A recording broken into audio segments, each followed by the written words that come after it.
Today we got two NBA player props here on PrizePicks for Friday, January 31st, last day of the month. Hope everyone is doing well. Before we get started, link in the description below. Hop into the Discord. $9.30 per month, 31 cents per day. It's where I post all the plays I'm making on PrizePicks. Promo code going on right now. Promo code TUFF, 20% off your first month. If you are a first-time member, it's like comes out to like less than $7 for the first 30 days. With the link in the description below, promo code TUFF.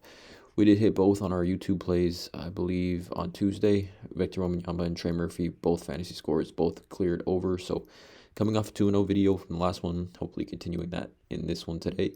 Yeah, let's not waste any time, you guys. Let's just get right into it. Pretty massive NBA slate today. First play is going to be PJ Washington over 36 fantasy score against the Detroit Pistons. Now, looking at this matchup, game should be super close, competitive. 1 point spread, 230.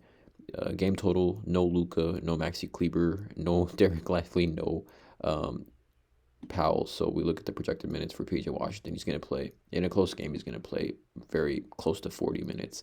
We look at PJ Washington, though, some things that stand out to me is that his splits, he is a pretty dominant player on the road compared to at home. 15.8 points on the road compared to 12.9 at home, more rebounds, more assists. So he pretty much is a little bit more aggressive as well. Takes about 2 more shots per game, which as a season average goes, that's pretty high. But he's been playing really well. Over in 4 of his last 5, coming off 42 and 51.8 fantasy against the New Orleans Pelicans in 38 minutes, 25, 14, and 8. Took 20 field goal attempts. We know without Luka, his usage is going to be a lot higher than it normally is. But we look at this hit rate, right? This season, on the road without Luka, he's over in 8 of 13 games, averaging 37.8 fantasy points. But something that really stands out is just the matchup. Again, this is Outlier, by the way. You get a link in the description. You get a 7-day free trial.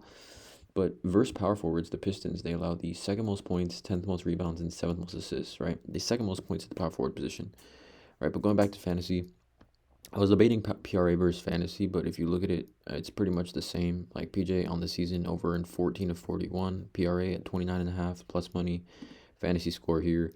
I guess it's at 37. Let's refresh this because now it's at 36. I'm playing it at 36. He's over in 14 of 41, so it's the same PRA for his fantasy score. But per 36 minutes with Luka, Kleber, and Derek Lively off the floor, PJ Washington averaging 37.4 fantasy points, 1 point fantasy points per minute, 22.9% usage. But if we filter this to like kind of the last, let's just say the last 60 days more so, I mean, PJ, he's really just been a monster. I mean, 36.6 fantasy points, 24.7% usage. If we filter this to the last 30 days, it's probably even higher per 36 without those two guys on the floor. Yeah, 41.5 fantasy points per 36 minutes, 1.2 fantasy points per minute. He's actually averaging more fantasy points per 36 minutes than Kyrie in that same span, the last 30 days, without these 3 guys on the floor.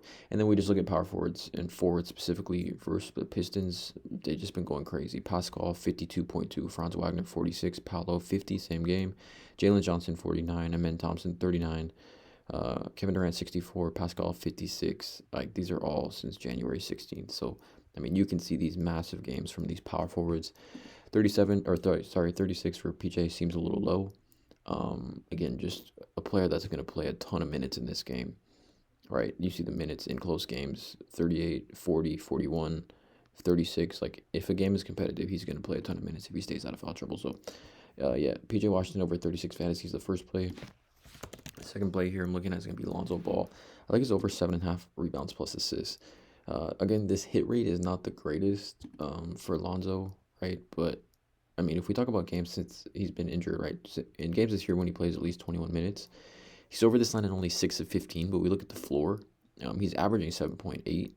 But I mean, the floor for this line, like, he's only had 2 games with 4, a bunch of games with 6, and then a bunch of games with 7, right? So the floor for this line is very high, right? I think at minimum we're looking at Lonzo on a bad day, 5, 6 RA, like probably 6 rebounds plus assists on a bad day, which gives us that upside here, given the matchup, but given the scenario. So in this game, there is going to be no Zach LaVine. Zach LaVine's been ruled out in this one. And if we look at per 36 minutes this season, or essentially since January 1st, with LaVine off the floor, per 36, now I'm not saying Lonzo's going to get 36 minutes, but Lonzo averaging 6.2 assists and 4.4 rebounds. So he's averaging, what is that, like 10.6 RA per 36 with LaVine off the floor. He actually averages 1.5 more assists per game this season with LaVine off the floor. Now we talk about the matchup. The Toronto Raptors allow the 8th most rebounds to the point guard position this season, 7th most total assists, but we know that's kind of skewed, I think, a little bit because we've seen guards just go crazy in the assist category. But also something interesting is that earlier this season, Lonzo played the Raptors without LaVine. Without LaVine, played the Raptors on the road in only 23 minutes. He finished with 13 RA already against the Raptors in the same scenario without LaVine. In that game, he had 10 rebound chances, 10 potential assists. So we're talking about 20 RA opportunities in 23 minutes earlier this season in this same exact scenario.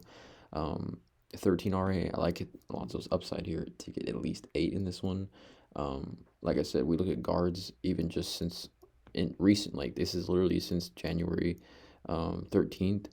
We've seen 12 different guards clear 7.5 rebounds plus assists this season versus the Raptors.